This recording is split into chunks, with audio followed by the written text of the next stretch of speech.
Boa tarde. Vamos falar agora sobre a nefropatia diabética. Bem, aqui segue a bibliografia para que vocês possam então aprofundar o conhecimento de vocês. Nesse primeiro momento, falaremos sobre a epidemiologia e a patogênese da nefropatia diabética. Inicialmente, gostaria de ressaltar e de relembrar alguns termos para melhor compreensão da aula.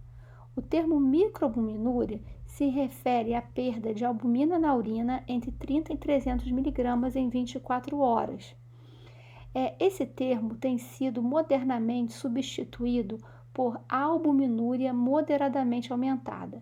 Isso porque quando a gente fala microalbuminúria, o prefixo dá uma ideia de pequeno, pouca quantidade, o que pode, para alguns, entenderem que seria algo pouco importante, o que não é verdade. Então, esse termo tem sido substituído. Da mesma forma, o termo macroalbuminúria tem sido substituído pela expressão albuminúria severamente aumentada, que representa uma perda de albumina maior que 300 mg em 24 horas na urina. A taxa de filtração glomerular reduzida durante a aula, quando a gente se referir a esse termo, significa a estimativa de taxa de filtração glomerular inferior a 60 ml minuto, cujo cálculo pode ser feito através de uma das fórmulas que nós mencionamos nas aulas anteriores, né? A de Maura-Curácia é a CKD-EP. Só para a gente lembrar também, eu posso fazer a quantificação da albuminúria através da relação albumina-creatinina, e aí o resultado vai ser em miligramas por grama de creatinina. Vamos seguir. Falaremos agora sobre a epidemiologia. Gente, é muito importante saber que a nefropatia diabética é a principal causa de doença renal crônica e de doença renal crônica em estágio 5, ou seja, em estágio com necessidade de substituição da função renal através de um método dialítico, através de transplante. Isso nos Estados Unidos e em quase todos os países do mundo. No Brasil, é a segunda causa. E a segunda causa, muito provavelmente, porque os pacientes diabéticos acabam sucumbindo antes de necessitarem de diálise, ou seja, acabam falecendo por doenças vasculares, cardiovasculares, cerebrovasculares, sem que cheguem à diálise, ou seja, quem chega à diálise é um sobrevivente, né? 45% dos pacientes que estão em terapia renal substitutiva nos Estados Unidos, ali estão pela nefropatia diabética. Então, pacientes que evoluíram com nefropatia diabética e acabaram comprometendo sua função renal com necessidade de terapia renal substitutiva. É importante ressaltar que em algumas populações eu tenho maior prevalência de nefropatia diabética, como ocorre nas populações maori, polinésias, em afro-americanos e em latinos. Essa imagem, né, um gráfico de barras, foi desenvolvido pela Sociedade Brasileira de Nefrologia. Mostra o diagnóstico de base dos pacientes em diálise no Brasil entre o período de 2014 e 2017.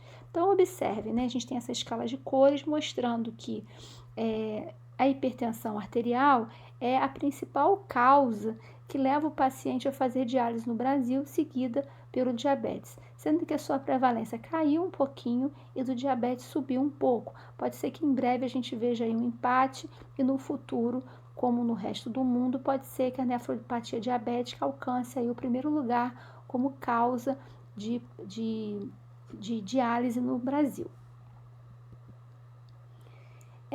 Ainda falando sobre epidemiologia, é muito importante ressaltar o papel da obesidade. A gente tem tido um crescimento mundial da obesidade. A obesidade é um problema de saúde pública no mundo todo. E as implicações da obesidade, né? A gente sabe que o paciente obeso ele tem maior risco cardiovascular, existe uma relação direta com a síndrome metabólica e com o desenvolvimento de diabetes mellitus tipo 2. Por que isso é importante? A gente sabe que 10 a 40% dos pacientes com diabetes tipo 1 ou tipo 2 desenvolvem nefropatia, mas proporcionalmente eu tenho muito mais pacientes com diabetes tipo 2 do que com pacientes com diabetes tipo 1. Logo, a maioria dos pacientes com nefropatia diabética são aqueles com diabetes mellitus tipo 2. Quais são os fatores de risco para nefropatia diabética? A idade, né? Quanto mais velho, maior a chance de desenvolvimento de nefropatia diabética, porque tem muito a ver com o tempo de evolução, né? A obesidade, hiperglicemia e hipertensão. Por isso, dentro do contexto clínico, valorizar o descontrole glicêmico e o descontrole da pressão arterial como fatores de risco para o desenvolvimento da nefropatia diabética. Dislipidemia, tabagismo e a história familiar de nefropatia diabética. Olha, eu já tive numa mesma família o pai e 2 filhos fazendo diálise como consequência da nefropatia diabética. Então, gente, existe sim uma base genética fortemente implicada no desenvolvimento de nefropatia diabética, mas eu tenho também fatores de risco ambientais, alguns modificáveis e outros não, que também vão exercer um papel importante no desenvolvimento da doença, seja via lesão tecidual direta ou indiretamente através de modificação genética. Então, observe, o tabagismo é um grande exemplo disso, é um fator de risco ambiental modificável. Então, é um ponto a se trabalhar, né, para reduzir o risco de nefropatia diabética. Vamos falar agora um pouquinho sobre patogênese. A hiperglicemia, ela leva à produção dos AIDs. O que são AIDs? São os produtos finais da glicosilação avançada e a produção de ROS, que são espécies reativas de oxigênio. Esses produtos metabólicos aberrantes levam à expressão de genes pró-fibróticos e pró-inflamatórios. Essa figura que eu estou mostrando para vocês agora mostra a atuação dos AIDs tanto em nível intracelular quanto em nível extracelular. Observe que em nível intracelular, né, após o desenvolver de vários mecanismos, em última análise eu vou ter o crescimento celular, a produção de matriz extracelular, que tem uma repercussão extracelular, a inflamação, angiogênese e disfunção endotelial.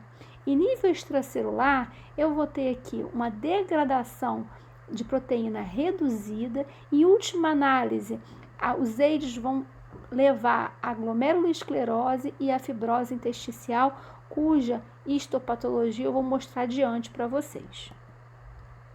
Ainda em relação à patogênese, é que eu deixo claro, gente, que a patogênese é um fenômeno muito mais complexo do que eu estou apresentando para vocês. Eu estou fazendo, na verdade, um sumário dos pontos que a gente considera mais relevantes, né? O ambiente hiperglicêmico, ele aumenta a hiperfiltração glomerular. Olha que interessante. Esse ambiente ele leva a um desbalanço entre fatores que relaxam a arteríola aferente, ou seja, diminui a resistência da arteríola aferente, ela fica mais relaxada, mais aberta. Então, que fatores são esses? Há aumento da produção, por exemplo, de óxido nítrico, fator natriurético atrial, prostanoides, ausência ou resistência à insulina, tudo isso atuando na arteríola aferente, abrindo a arteríola aferente. Então, aumentando o fluxo de sangue para dentro do glomérulo, que aumenta a pressão hidrostática, né? E tem moléculas que vão atuar na arteríola eferente, aqui aumentando a sua resistência, ou seja, fazendo vasoconstrição, que também vai aumentar a pressão hidrostática dentro do glomérulo. Então, tromboxano, angiotensina 2, endotelina 1 são exemplos de moléculas que fazem vasoconstrição, ou seja, diminuem a luz da arteríola eferente. Então, em última análise, a arteríola aferente fica mais relaxada, com a luz maior, né? E a arteríola eferente mais fechada, aumentando a pressão dentro dos capilares glomerulares e, consequentemente, a taxa de filtração glomerular. Então, aqui, ó, eu tenho a arteríola aferente e a arteríola eferente. Todos os fatores que juntos vão determinar uma modificação da resistência da arteríola aferente, abrindo a arteríola aferente. Então, vai chegar mais sangue aqui, vai aumentar o fluxo sanguíneo renal, né? Aumentando a pressão hidrostática dentro do capilar glomerular. Por outro lado, eu tenho moléculas que fecham a arteríola eferente, ou seja, a resistência da arteríola eferente, ela vai ser maior, né? Então, fecha a arteríola eferente. Bem, se você tem aqui, imagina que fosse uma mangueira e aqui fosse uma caixa d'água e aqui uma outra mangueira de saída. Uma mangueira de entrada, uma mangueira de saída e uma caixa d'água com com a tampa fechada. Se está chegando mais sangue aqui, né? E aqui você tem uma mangueira mais fechada, é claro que aqui dentro a pressão aumenta. Isso leva à hiperfiltração, tá certo? Isso, mas é bom hiperfiltrar. Isso, gente, a curto prazo é uma coisa, mas a longo prazo você sobrecarrega cada néfron isoladamente. Você tem um aumento da filtração de cada néfron. Isso a longo prazo não é bom negócio.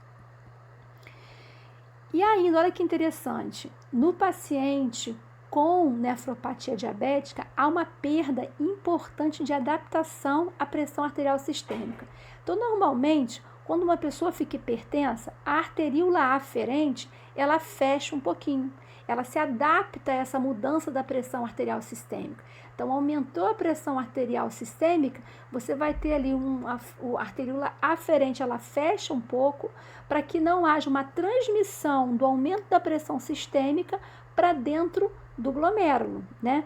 Então, olha só, quando a pressão sistêmica se eleva, ao invés de haver proteção do rim, com a mudança do tônus vascular da arteríola aferente, que era o que a gente espera que aconteça normalmente, a pressão elevada nesse paciente diabético vai ser integralmente transferida para dentro do glomérulo renal. Então, não existe proteção do glomérulo. Então, individualmente, cada glomérulo eleva a sua taxa de filtração glomerular, porque aumenta a pressão dentro do glomérulo, dentro dos capilares glomerulares, não é isso? Aumentando ali a ultrafiltração. Então, inicialmente, ocorre mesmo uma elevação da taxa de filtração glomerular. Só que com o passar do tempo, esse néfron vai acabar o quê? Se lesando, levando também a um efeito fibrótico, ou seja, cada glomérulo que sofre esse aumento da pressão, né, que não tem esse controle hemodinâmico esperado, ele vai se fibrosando. Aí ele para de funcionar, o néfron, que ainda estava preservado, ele vai ter que filtrar ainda mais. Eu costumo dar o exemplo de que é como se fosse uma fábrica, que os setores, né, os funcionários foram mandados embora e quem fica tem que trabalhar dobrado, né? Então, os néfrons remanescentes vão ter que hiperfiltrar para compensar a inoperância daqueles que foram lesados e também vão se comprometer. E ainda em patogênese, eu acho bem interessante a gente ressaltar essa questão do função tubular e do feedback tubulo-glomerular, porque isso inclusive tem uma implicação terapêutica que vocês vão ver na aula adiante, né?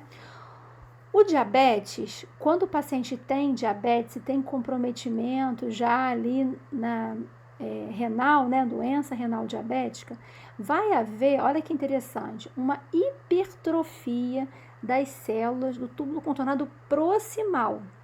Normalmente, é lá no túbulo contornado proximal que a gente tem a reabsorção de sódio e de glicose. O que acontece no diabetes? No diabetes, começa a ter esse sódio e essa glicose que normalmente seriam reabsorvidos, passam a ser mais reabsorvidos ainda, porque os cotransportadores sódio-glicose estão up-regulados, estão em excesso. Então, o diabetes se associa à redução da entrega de sódio em nível de mácula densa. Lembra que a mácula densa são algumas células especializadas lá no tubo contornado distal. Vai receber menos sódio, porque lá no túbulo contornado proximal, onde tem esses cotransportadores sódio-glicose, SGLT1 e SGLT2, eles estão up-regulados, estão em excesso no túbulo contornado proximal. Ou seja, há uma reabsorção excessiva de sódio-glicose nos pacientes diabéticos que têm uma hiperglicemia mantida acima de 180. Então, reabsorve mais sódio e glicose nesse nível proximal, oferta menos sódio e glicose em túbulo distal, justamente onde está a mácula densa. A mácula densa, gente, ela meio que conversa com a arteríola aferente e fala para a arteríola aferente assim, ó, tá chegando menos sódio do que devia. O que a arteríola aferente acha? Bem, então eu preciso aumentar, eu preciso diminuir minha resistência, eu preciso relaxar para que haja uma filtração maior e um maior aporte de sódio lá no túbulo distal. então há um relaxamento da arteríola aferente, ou seja, uma diminuição da resistência da aferente, e isso aumenta a hiperfiltração. Por isso que a gente vai ver na terapêutica que tem um medicamento que bloqueia, que inibe esses cotransportadores. Na verdade, o cotransportador é o SGLT2, que é inibido, e isso vai fazer com que esse feedback túbulo-glomerular seja restaurado. Bem, nós vamos parar por aqui nesse momento e vamos para o próximo módulo, onde nós falaremos então das alterações histopatológicas e da evolução natural da nefropatia diabética. Encontro vocês daqui a pouquinho. Até já!